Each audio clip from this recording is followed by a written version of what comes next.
Are you guys ready for round 4? Kansas City Chiefs, Buffalo Bills, AFC Championship. Welcome to the full breakdown. If you've never been here before, you've never seen one of these before, welcome. My name is Max. I make these for the biggest games of the NFL season, obviously for the big game coming up after this one, but also for college basketball, the NBA, giving you the best information possible based on numbers I break down full time to help you with your higher or lower projections using coverage data, run scheme metrics, overall logistical information, and past matchups. Lucky for us in both championship games, but this one, the AFC Championship, we already have a past matchup. These teams have seen each other before, so we're going to have some really good data for you. If you're new and you're not part of the family already, make sure you hit that subscribe button. Like I said, we've been doing this all year for the NFL, but the NFL season is going to end in about 3 weeks. After that, we're going to continue with other sports, basketball, a little bit of baseball, maybe a little bit of golf, but make sure you subscribe so you don't miss any of that stuff, especially as the NFL season rolls around next year. You don't want to miss it. Preseason, all this stuff,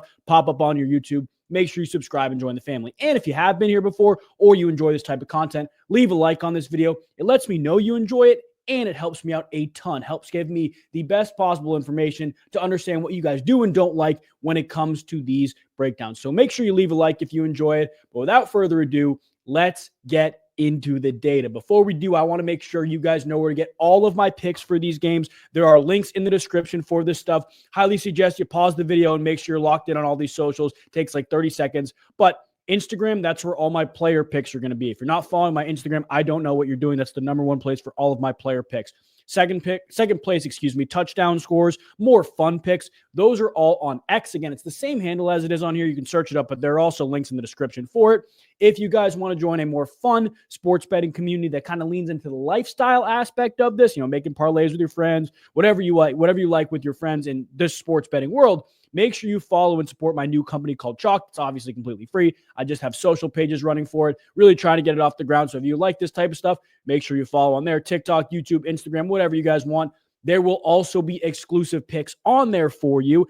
And if you are making picks on all these games, obviously make sure you get your free cash to do it with on Sleeper, Underdog, and Better Picks. They're going to give you free picks as well as 11 free entries on Sleeper. If you join with code LEADS, you need to join with that code. On Underdog, another deposit bonus up to $1,000 if you join with code LEAD. And on Better Picks, a deposit match up to $200 if you join with code LEADS. Without further ado, though, let's get into this breakdown. And we are going to start with 3 film notes that I have. Now, this is strictly based on the eye test. If you like the numbers, you can skip ahead a couple minutes. There are also timestamps for you. But 3 film notes I had. As you guys know, and we'll talk about, the Chiefs run a ton of one-on-ones. A lot of man coverage, don't traditionally double team unless there's a team like last week, the Texans, that did start double team, where they have a true number one that's going to continue to dominate on the outside. They are not going to say, hey, we're going to take away your number one, go beat us with everybody else. They're just going to say, okay, passing downs, we're going to go man-to-man against you guys. That's the reality. And you can look against man-to-man heavy teams. The Bills saw one in the first round of the playoffs against the Denver Broncos, and really all year long, they've been crushing these one-on-ones, whether it's inside, outside, wherever they're throwing the football, they've been destroying them. You can go look at some of the game logs for wide receivers. Actually, we'll look at Josh Allen first, but teams that have played a ton of man against the Buffalo Bills, Jacksonville Jaguars had one of his best games of the year against the Jaguars, played pretty well against the New York Jets. Seattle Seahawks, 283 and 2 touchdowns. Again, Josh Allen's been playing great all year long, obviously. Chiefs, 12 carries, 55 yards and touchdown, 262.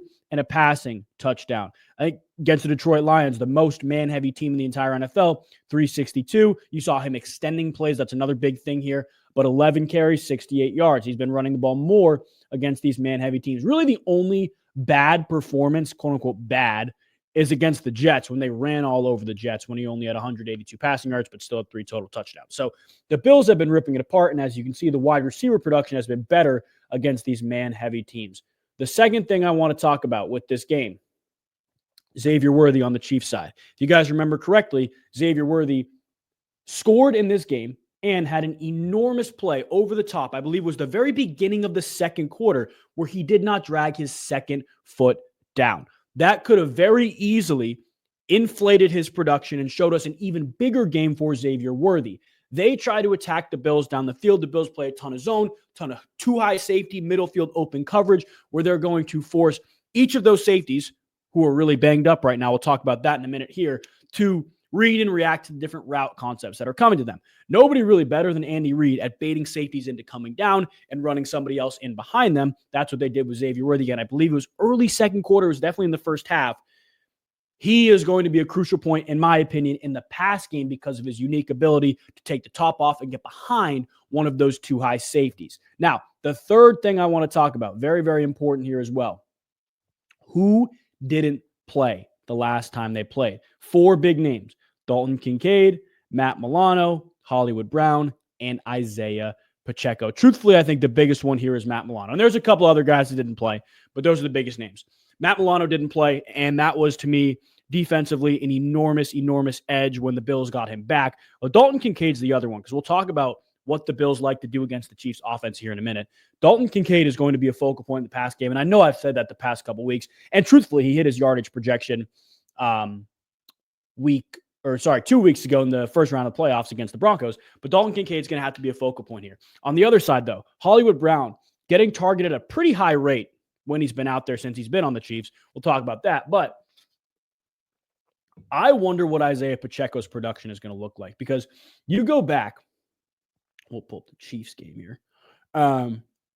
You go back to this Buffalo game and Kareem Hunt touched the ball 14 times. Like, that's an abnormal amount per game for a Chiefs running back to touch the football. The Chiefs don't really run the football like that. So I think about that, and I think about their advantage on the ground, which we'll talk about here in a second. I'm fascinated. Maybe Isaiah Pacheco gets some more touches, and we'll talk about what this means on Pickett and all that stuff in a second here. But maybe Isaiah Pacheco gets some more touches. Maybe Isaiah Pacheco gets more action in general, because, again, the Bills are also allowing a ton of targets to the backfield. That is another name I'm looking at to have probably his best game of the year. His projections, we'll talk about that in a second, but that's a guy I'm looking at to potentially have a bigger role in this game. Let's talk Bills defense very quickly. If you don't know already, they run the 8th most zone coverage in the NFL and the 5th most middle field open. Like I just talked about with those 2 high safeties, they're going to bring 2 guys high, rotate a little bit, do different things, but they're going to stay in a 2 high shell, force you to run the football. Well, you look at what's happened over the past year. They have not been great against the run. This is the 8th most yards per carry, 8th most yards per game, and 3rd fewest explosive run percentage. So they can stop the run. They don't give, actually, this should be 6th. This should be 6th highest explosive run percentage. This is what it looks like. The Bills are bottom 10 in a lot of run categories. Now, in terms of overall yards per game, 8th most, that includes the playoffs. It's not a crazy number. I don't want to lean into that too much, but what's important to note here, you know what? Here's what just happened, guys. This is what I just did. The run scheme metrics are backwards. So I want to make sure this is right really quick. Bear with me for 2 seconds here. Run scheme metrics are backwards. This should be here. And this, there we go. That makes a lot more sense. I had this messed up for a second. The Buffalo Bills, regardless, what you need to know, they're not great against the run. 10th most yards per carry allowed, 8th most yards, or 8th in explosive run percentage. So again, they're not great against the run, and that's the bottom line when you look at the Buffalo Bills. They can't stop the run, just in general. Where did the Ravens have a ton of success last week? They started running the football. Justice Hill, Derrick Henry in that second half, they really leaned into the ground game, and they were significantly better offensively. Now, again, 10th in yards per carry allowed, 21st in yards per game, so not crazy, but 8th in explosive run percentage. And the Bills give it up to have that 12th highest explosive run percentage in the NFL. They should say Chiefs. Chiefs have the 12th highest explosive run percentage in the entire NFL. Now, when I think about what the Kansas City Chiefs do offensively, we can pull up some basic rushing numbers for you here. They don't run the ball a lot. They don't run the ball wildly efficiently. You look at yards per carry, 4th fewest in the entire NFL. You look at overall attempts, 450. That is middle of the pack right here with the Kansas City Chiefs. They're tied for 17th. So tied for middle of the pack. That's as middle of the pack as it gets. But the Kansas City Chiefs are not going to run the football a ton. And when they do, they're really not going to run the football effectively. And that's the bottom line. Part of the reason I bring up Isaiah Pacheco, though, is because I think, again, this is a spot where Isaiah Pacheco could shine because of the usage, right? This is a new face that's coming into the offense that didn't play last game. This is a new opportunity for a guy who's been pretty good when his number's been called upon in the playoffs. Not recently. Kareem Hunt is the main back still. But this is a spot where Isaiah Pacheco, I think, could find a home. And when you go look at his projections for this week, because he's been the backup, they're not very high. Like, you go look at this. His overall rush yards sitting at about 30. His longest rush sitting at 11. In terms of scrimmage yards, because he may be involved in the pass game, 38. Like, I think that's too low for a guy who's proven he can play in the playoffs, proven he can produce in the playoffs, and for a team that allows as many running back touches as they do. Like we talked about, they're going to give up chunk plays on the ground, and the Chiefs are, again, not great when it comes to running the football, but at least moderately efficient when they do. The interesting thing to note here is this number 2, and we just talked about it. The Bills are getting targeted out of the backfield at the second highest rate in the NFL. When it comes to overall receptions and targets, you can see Kareem Hunt cracks that top 5, and that's against zone. When you look at the overall data outliers for the Bills, second most running back receptions all year long, most running back receiving yards in the last 5 weeks, 11th most running back receiving yards.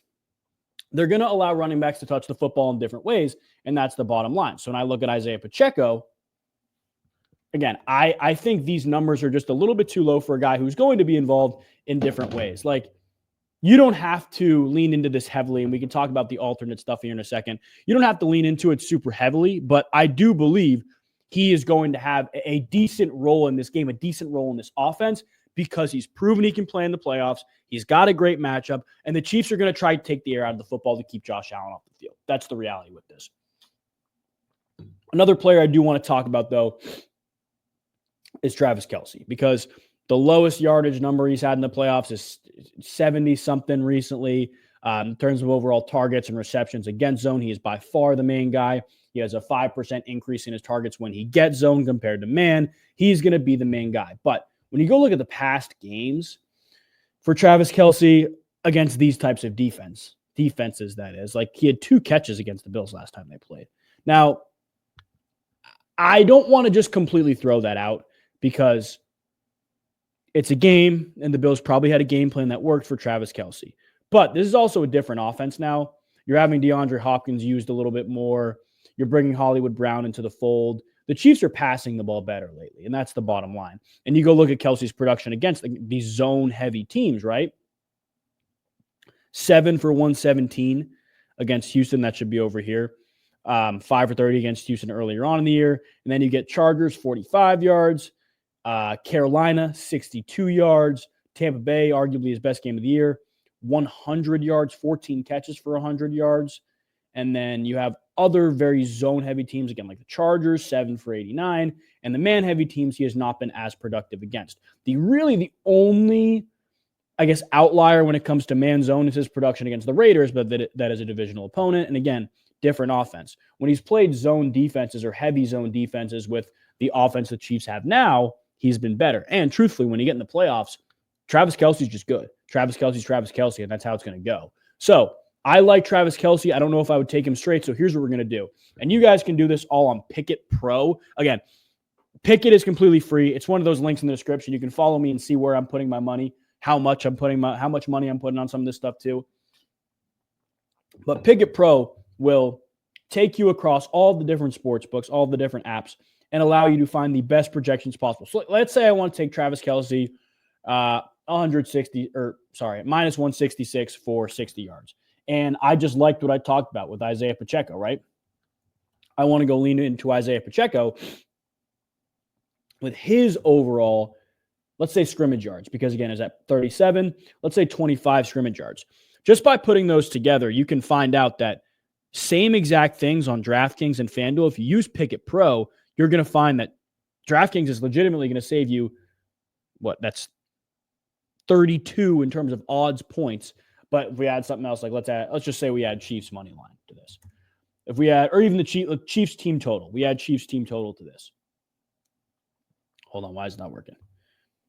Stand by. Let's see.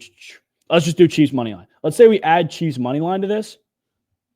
Like, there's a pretty staunch difference in some of the odds in these places. And if you're putting hundreds of bucks on this stuff, Pickett Pro is only $25 a month.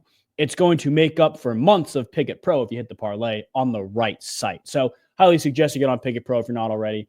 But regardless, Travis Kelce is a leg that I want to put in a parlay rather than taking him straight. And in terms of the zone stuff, Hollywood Brown's seeing a high target percentage, but it's not exclusive to zone. He's just seeing a high target percentage since he's been in the lineup. They're throwing him the football. When you look at his projections, also extremely low. The only issue here is I don't know. Come on now. Give me Marquise Brown. There we go. Oh, I just saw him. I don't know where we got no odds for him. Let's look at Xavier Worthy. I don't know how often the Chiefs are going to be throwing the football if they find an edge on the ground, which I think they could. So I don't want to lean into anybody really straight here. Like Xavier Worthy, if you want to do 30 yards or on Fanatics, I know they have 35, even 40, I would like that in some type of parlay or a long reception, like a 20-yard reception. I like that. He's going to be explosive. I don't know how much he's going to get the football, but a guy to watch for sure. He's just a good player, and he's going to get the ball in different ways. Additionally, the zone aspect for the Bills makes you lean into the receptions world rather than the yards world. Like straight, it's 48, but receptions, 5 catches because he's going to get screens. He's going to get quick passes. A jet motion where you pitch the ball forward is still a catch, still a pass. I think Xavier Worthy is another guy you lean into. So when you look at this Chiefs offense, they have an edge on the ground, but they have not shown all year that they're going to commit to running the football. And that's the issue here. I think Isaiah Pacheco is worth a shot. I truly do straight. I think he's worth a shot in a close game. But if you want to add legs, and again, all my legs will be on Instagram, all my legs will be on X, and all my legs will be on Chalked, my new sports betting community, all in my profile. All in the description. If you're not following all those pages already, make sure you do. But let's talk other side, because there is another side to this, and it's the Bills offense against the Chiefs. Now, Chiefs run a ton of man. Ninth most man in the NFL. And when the Bills play man, like we talked about, highest percentage target is Dalton Kincaid. Also giving up the 4th most tight end receptions and the most tight end yards in the entire NFL all year long. And Dalton Kincaid hit his yards in the first week of the playoffs, put up a stinker last week, but is still projected around that 30 number. And I think you look at him, and this is something I am probably going to take straight, fully, guys. And again, all this stuff will be on my socials. Because of how often he's used and because of where he runs his routes from, I love Dalton Kincaid. You look at the target rates all year long. Chiefs giving up the most slot targets. The Bills are throwing to the slot at the 7th highest rate, number 1. And in the playoffs, Chiefs almost exclusively giving up targets out wide and to the slot. And the Bills have thrown even more passes to the slot in the playoffs. They're keeping it between the numbers on both sides. I love Dalton Kincaid in terms of yards per route run, receptions, targets. He's still in the top 3, but target percentage, when he's out there, how often is he being targeted? Dalton Kincaid is the guy. When you talk about slot routes, it's Dalton Kincaid and it's Khalil Shakir. Those are the 2 main guys. Now, we've talked about Dalton Kincaid did not play this game the last time they played. You know who did? Khalil Shakir. And we go back to this game against Kansas City. Khalil Shakir, 8 for 70. But who is the number 2 receiver? Look at this. 5 for 58 for Curtis Samuel. Again, this is with no Keon Coleman. Amari Cooper had a little bit more of a role. But 5 for 58 with Curtis Samuel, who, again, has the most yards per out run against man coverage for all eligible Bills wide receivers. When you go look at Curtis Samuel's projection, and again, it could come on one play, he's only projected 2 catches. But his receiving yards is 16. And, it could be a trap because they didn't have 2 of their top 3 pass catchers in Keon Coleman and Dalton Kincaid last time they played. Could be a trap. Do think it's worth laddering up, though, to 25 if you take it, because I find it really hard to believe he's going to sit between 15 and 25. You could get some nice plus value if you really like this. And again, another guy who runs a ton of routes from the slot is Curtis Samuel. In terms of data outliers, last 5, 11th most running back rush yards, which is interesting to note because the Chiefs have been really good against the run all year until recently, and the Bills have been running the ball really well, especially recently, as well as 4th most wide receiver receptions. But I want to talk run scheme metrics. It should be 8th fewest. Chiefs are getting up the 8th fewest yards per carry, 8th fewest yards per game, and the 6th lowest explosive run percentage. Now, in terms of man gap, 7th fewest yards per carry. In terms of zone, 3rd fewest yards per carry. Look at this, though. Success rate. Not great in zone. They're giving up the 11th highest success rate in terms of overall runs against them in the man gap category. Now, the Bills are extremely balanced in terms of man gap zone, and they're more effective when they run zone runs, but they're so balanced, they're not going to stray away from the man gap runs, and the man gap runs are going to put bodies on bodies, and they have been very successful with that, with pullers, following blocks. They've been really good with that, especially as of late. I don't hate James Cook rushing yards in this game. I think he's going to be heavily utilized in a close game, and truthfully, I'm riding the hot hand because James Cook has been unbelievable as of late, and he's only projected 53 rush yards. It's not a ton. You go back to the previous games against Kansas City, obviously Cook only had 20 rush yards, but there are other running backs who got touches. They didn't stray away from running the football. And you go and look at some of these past games. Baltimore's run defense is really good. Still touched the ball 17 times, or 20, but 17 on the ground, 67 yards, 20 plus against Denver, another really good run defense. He's been running the ball pretty well lately, and he's been getting good run defenses, and he's been finding his way through them. I don't hate it. I really don't hate 40-plus yards in a parlay, especially because I am not convinced that the Chiefs are this unbelievably stout and solid run defense because of how they've been playing lately. And the Bills are riding the hot hand in terms of the run game offensively. I think James Cook could make a very, very big impact on this game on the ground. Now, there's nothing that makes me to believe schematically he has an edge in some area or like man zone, but what I have watched is the Bills dominate everybody they've played. Two of the best run defenses in the NFL, they've dominated them. And that kind of brings me to my conclusion here, because I go back and forth on this. And as I'm sure a lot of you guys know, I picked the Bills to lose to the Ravens. It was a very close game. I know a lot of people are in the same boat as me. I think they're the better team. I think on a neutral site, Bills win this game probably 8 out of 10 times. This is not a neutral site. Patrick Mahomes is on the other side. And I think the Chiefs' offense looks too different compared to the last time they played. I say that, I think about that, and I think Chiefs. But I then think about who the Bills did not have the last time they played. And I know they're banged up in the secondary, which makes me more confident about the Chiefs' pass catchers. No Matt Milano, probably the best player on their defense, arguably. No Dalton Kincaid and no Keon Coleman. Two of their best man-to-man beaters and probably their best defensive player. I'm not fading the hot hand. I'm not fading the Bills. I think the Bills are playing really good football. I think they are the better team here. And right now, again, we can go pull up Pickett just for the spread and stuff, but I don't hate them just straight at all. I think they win the game, so I think it's worth taking. But, like, you go look at the spread right now, guys. There's one or two books that had them at plus 2.5. Like, yeah, that's crazy to me. If I can get the Bills plus 2 potentially on like a game-winning field goal from the Chiefs where they win by 1 or 2, I'm taking it every time. But I think the Bills win this game. And again, the players I really like, we got Kincaid. Everything will be on my Instagram, on X, and on Chalk in the description, so make sure you follow. But we got Kincaid, straight, likely. Curtis Samuel, straight, likely. I'm going to think about Isaiah Pacheco. I really am.